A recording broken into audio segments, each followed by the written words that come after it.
আমি অভিষেক মান্নাদা। আজকে আমরা আলোচনা করব করডাটা সম্পর্কে। করডাটা হচ্ছে সব থেকে উন্নত ফাইলাম। তো কর্ডেট বলতে আমরা যাদেরকে বুঝি তারা হচ্ছে ট্রিপ্লোপ্লাস্টিক হয়, তাদের দেহে নোটোকর্ড, নার্ভ কর্ড, গলবিলীয় ফুলকছিদ্র, এই সমস্ত জিনিসগুলো থাকে। তো প্রথমে আমরা একটু বুঝে নিই যে এই যে মেন যে বৈশিষ্ট্যগুলো আমরা বলছি সেগুলো আসলে কি। তো ফার্স্টের যে বৈশিষ্ট্যটা কর্ডেটের, সেটা হচ্ছে নোটোকর্ড। এটা হচ্ছে একটা লম্বা দণ্ডের মতো একটা স্ট্রাকচার, যেটি সারা জীবন ধরে অথবা ভ্রূণ অবস্থায় এই ধরনের প্রাণীর দেহে থাকে। নেক্সট হচ্ছে ডর্সাল হলো নার্ভ কর্ড। এটা হচ্ছে একটা ফাঁপা তরলপূর্ণ একটা নার্ভ কর্ড, যেটা এই ধরনের প্রাণীদের দেহের পৃষ্ঠদেশে থাকে। নেক্সট 3 নম্বর যে গুরুত্বপূর্ণ বৈশিষ্ট্য, সেটা হচ্ছে ফ্যারেঞ্জিয়াল গিল স্লিট। ভ্রূণাবস্থা অথবা পরিণত দশায় এই ধরনের প্রাণীদের গলবিলীয় অঞ্চলে কিছু ছিদ্র থাকে, যেগুলোকে গলবিলীয় ফুলকছিদ্র বলে। তো এই তিনটে হচ্ছে কর্ডেট পর্বের মেন বৈশিষ্ট্য। আমরা আশেপাশে যে সমস্ত প্রাণীগুলো দেখি সবই বেশিরভাগই বলতে গেলে কর্ডেট। যেমন ধরো পায়রা থেকে শুরু করে যে কোনো মাছ বা কোনো ব্যাঙ বা পাখি এবং মানুষ তো রয়েছে। এরপরে আমরা কর্ডেটের ভিতরে যে সমস্ত গোষ্ঠীগুলো রয়েছে তাদের কথা জানবো। কর্ডেটের মধ্যে প্রথমেই যে উপপর্ব বা সাব ফাইলামের কথা আমরা জানবো, সেটা হচ্ছে ইউরোকর্ডাটা।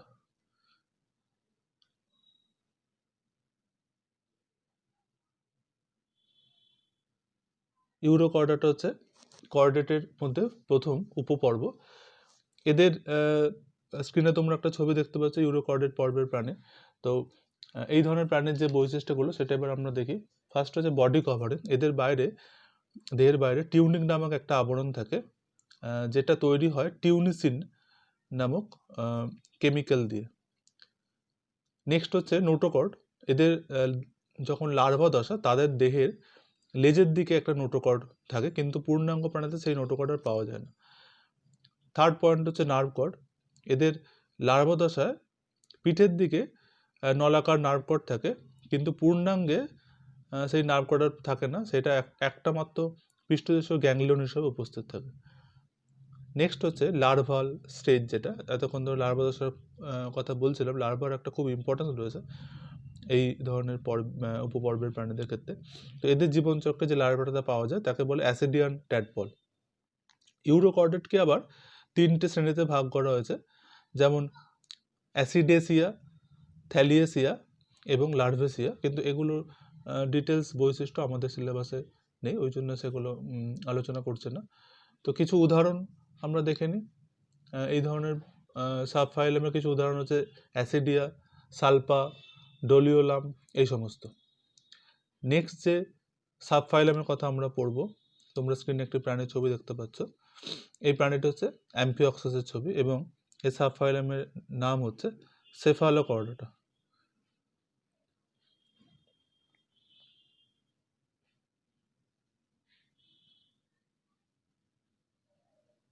সেফালোকর্ডেট পর্বের মেন বৈশিষ্ট্যগুলো দেখি। ফার্স্ট হচ্ছে বডি শেপ। এরা লম্বায় মোটামুটি 5-7 সেন্টিমিটার পর্যন্ত হতে পারে। পাশের দিকটা চ্যাপ্টা হয়, দুই প্রান্ত সরু হয় এবং দেহটা অনেকটা বল্লমের মতো লাগে।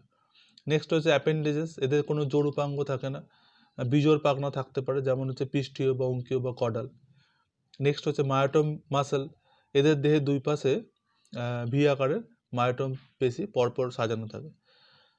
নেক্সট হচ্ছে নোটোকর্ড। এদের সারা জীবন ধরে নোটোকর্ড থাকে লেজ থেকে একদম সামনে তুণ্ড পর্যন্ত।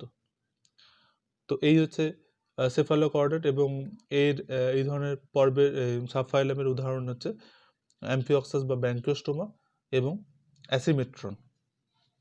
নেক্সট যে সাবফাইলামের কথা আমরা জানবো, সেটা হচ্ছে একদম শেষ বা সব থেকে উন্নত সাবফাইলাম, সেটা হচ্ছে ভার্টিব্রাটা বা ক্রেনিয়াটা।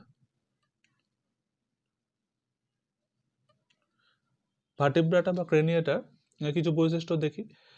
ফার্স্ট হচ্ছে বডি পার্ট। এদের দেহে মোটামুটি 4টে অংশ বিভক্ত: মস্তক, গ্রীবা, দেহকাণ্ড এবং লেজ। নেক্সট হচ্ছে অ্যাপেন্ডিসেস। এদের 2 জোড়া পার্শ্ব উপাঙ্গ থাকে, যেটা পাখনা হতে পারে বা পদ হতে পারে, গমনে সাহায্য করে। 3 নম্বর হচ্ছে ভার্টিব্রাল কলাম। এদের ক্ষেত্রে যেটা বিশেষ করে পরিবর্তন হয়েছে সেটা হচ্ছে নোটোকর্ডটা কিন্তু আর পূর্ণাঙ্গ অবস্থায় নোটোকর্ড থাকে না, সেটা মেরুদণ্ড দিয়ে প্রতিস্থাপিত হয়। তো এই মেরুদণ্ড বা ভার্টিব্রার উপস্থিতির জন্য এদেরকে ভার্টিব্রাটা বলে। ফোর্থ হচ্ছে যে differentiation of dorsal nerve cord. এদের যে নার্ভ কর্ড যেটা থাকে ভ্রূণ অবস্থা, সেটা কিন্তু পরিণত অবস্থায় সেটা চেঞ্জ হয়ে গিয়ে বা রূপান্তর ঘটে যায় কিসে? মস্তিষ্ক এবং সুষুম্না কাণ্ডে। 5 নম্বর পয়েন্ট হচ্ছে ক্রেনিয়াম। ক্রেনিয়াম হচ্ছে যে এদের আরেকটা খুব দরকারি বৈশিষ্ট্য। এই ধরনের প্রাণীদের মস্তিষ্ককে সুরক্ষিত রাখার জন্য তরুণাস্থি বা অস্থি দিয়ে তৈরি একটা আবরণ তৈরি হয়েছে, যেটাকে করোটি বা ক্রেনিয়াম বলে। এই ক্রেনিয়ামের উপস্থিতির জন্য এদেরকে আবার ক্রেনিয়াটা বলা হয়। তো এই হচ্ছে ভার্টিব্রাটা সাবফাইলামের বৈশিষ্ট্য আমরা জানলাম। এবার ভার্টিব্রাটা সাবফাইলামকে আবার দুটো সুপার ক্লাসে ভাগ করা হয়েছে। একটা হচ্ছে একনাথা এবং একটা হচ্ছে ন্যাথাস্টোমাটা। তোমরা স্ক্রিনে যে প্রাণীটা দেখতে পাচ্ছ সেটা আসলে একনাথা।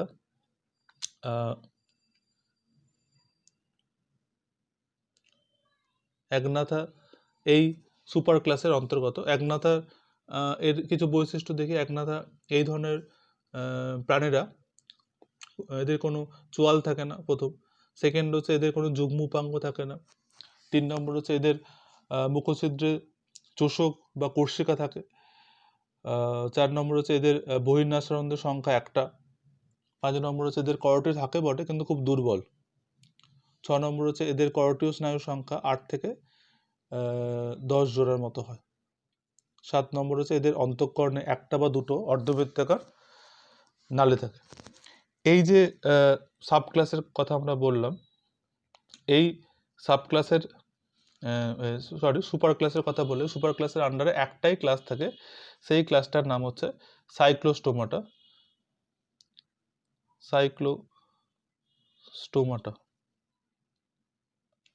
সাইক্লোস্টোমাটা এই যে ক্লাস, তার যে বৈশিষ্ট্যগুলো সেগুলো পুরোপুরি একনাথার মতো। তাও আমরা একটু যদি আলোচনা করি তাহলে দেখতে পাবো, এই যে প্রাণীটা দেখতে পাচ্ছ, এদের দেহ দেখো লম্বাটে বেলনাকার।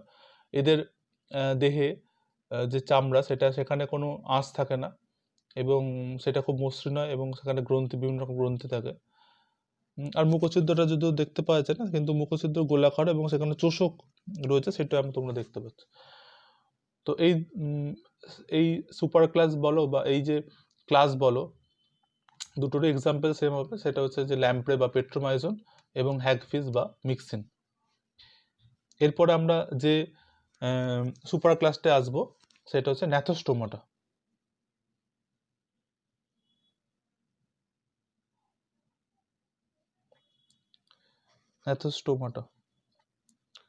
ন্যাথোস্টোমাটা এই সুপার ক্লাসের।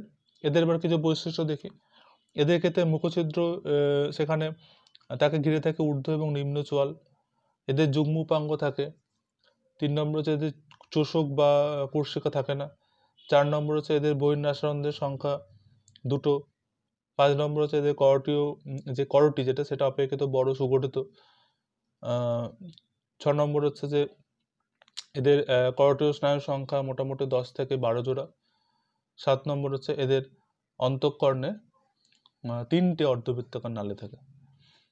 তো এই যে ন্যাথোস্টোমাটা আমরা পড়লাম, এর মধ্যে কিন্তু ছটা ক্লাস থাকে, 6 ক্লাস থাকে, 6টা ক্লাস। এবং সেগুলো কন্ডিকথিস, অস্টিকথিস, অ্যাম্ফিবিয়া, রেপ্টিলিয়া, এভিস এবং ম্যামালিয়া। তো তার মধ্যে প্রথম যে ক্লাসটি সেটার কথা আমরা এখন পড়বো, সেটা হচ্ছে তার ছবি তোমরা দেখতে পাচ্ছ, সেই ক্লাসের একটি প্রাণী, এটা হচ্ছে শার্ক। তো তার কিছু বৈশিষ্ট্য দেখি। প্রথম কথা হচ্ছে তার এন্ডোস্কেলিটন হচ্ছে তরুণাস্থি দিয়ে তৈরি হয়। নেক্সট হচ্ছে মাউথ। এদের ক্ষেত্রে মুখছিদ্র সেটা অঙ্কদেশে রয়েছে। তোমরা ছবিতে দেখলে, স্পষ্টই দেখলে বুঝতে পারবে যে দেহের অঙ্কদেশে মুখছিদ্রটা রয়েছে। তারপর হচ্ছে যে পেয়ার্ড এবং আনপেয়ার্ড ফিনের কথা যদি বলি, তাহলে এদের দেখা যায় জোড় এবং বিজোড় পাখনা রয়েছে। যেমন বক্ষ পাখনা, শ্রোণী পাখনা, এগুলো হচ্ছে জোড় পাখনা। আবার পুচ্ছ পাখনাটা হচ্ছে বিজোড় পাখনা। এবারে পুচ্ছ পাখনা বা ওই টেলের কথা যদি আমরা বলি, তাহলে দেখবো যে এদের যে পুচ্ছ পাখনা সেটা তোমরা লক্ষ্য করো এখানে যে এটাও অসমান, ওই জন্য এটাকে বলে হেটেরোসার্কাল প্রকৃতির। 5 নম্বর পয়েন্ট হচ্ছে স্কেল। এদের যে স্কেল থাকে সেটা ডার্মাল প্রকৃতির এবং সেগুলো হচ্ছে প্ল্যাকয়েড এবং মাইক্রোস্কোপিক। 6 নম্বর হচ্ছে রেসপিরেটরি সিস্টেম। এদের রেসপিরেটরি অর্গান হচ্ছে গিল এবং 5 থেকে 7 জোড়া গিল থাকে, আর তার বাইরে কিন্তু কোনো অপারকুলাম থাকে না। তো এই যে করন্ডিকথিস শ্রেণীর কথা আমরা পড়লাম, এর উদাহরণ হচ্ছে টর্পেডো, এর উদাহরণ হচ্ছে হাঙর বা স্কোলিওডন, হ্যাঁ, তারপরে হাতুড়ি মাথা হাঙর, হ্যাঁ, তারাও এর মধ্যে পড়বে। এরপরে যে নেক্সট যে শ্রেণীটি সেটি হচ্ছে অস্টিকথিস।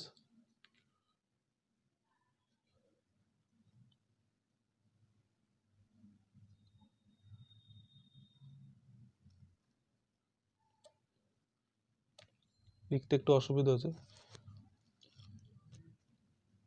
অস্টিকথিস এটা কিছু না। আচ্ছা, অস্টিকথিস হচ্ছে এদের বৈশিষ্ট্যগুলো দেখি। ফার্স্ট হচ্ছে এন্ডোস্কেলেটন। এদের এন্ডোস্কেলেটন হচ্ছে অস্থি দিয়ে তৈরি। মাউথ, এদের মুখছিদ্র যেটা সেটা একদম মস্তকের সামনের দিকে থাকবে। চোয়ালে দাঁত থাকে অনেকগুলি। স্কেল, এদের স্কেল বিভিন্ন রকম হতে পারে, সেটা টিনয়েড হতে পারে, গ্যানয়েড হতে পারে, তবে বেশিরভাগ ক্ষেত্রে দেখা যায় সাইক্লয়েড এবং সেটা ম্যাক্রোস্কোপিক। নেক্সট হচ্ছে ফিন। এদের জোড় এবং বিজোড় পাখনা রয়েছে, যেটা রশ্মিযুক্ত, অস্থিময় রশ্মিযুক্ত বলা যেতে পারে। আর টেল যেটা সেটা হচ্ছে হোমোসার্কেল বা ডাইফিসার্কেল প্রকৃতির। 6 নম্বর হচ্ছে অপারকুলাম। এদের গিল 4 জোড়া থাকে এবং তাদের বাইরে কিন্তু অপারকুলাম থাকে। তো এই হচ্ছে অস্ট্রিকথিসের বৈশিষ্ট্য। অস্ট্রিকথিসের মধ্যে সমস্ত রকম মাছ যেগুলো মোটামুটি আমরা খাই তারা সবই পড়ে। রুই, কাতলা, কই, হ্যাঁ, ইলিশ, সব মাছই অস্ট্রিকথিসের মধ্যে পড়ে। তাহলে আজকে আমরা কর্ডেট পর্বের কিছু সাবফাইলাম এবং কিছু ক্লাসের বৈশিষ্ট্য কথা জানলাম। এর পরের ক্লাসে আমরা বাকি অংশটুকু সম্পর্কে জানবো।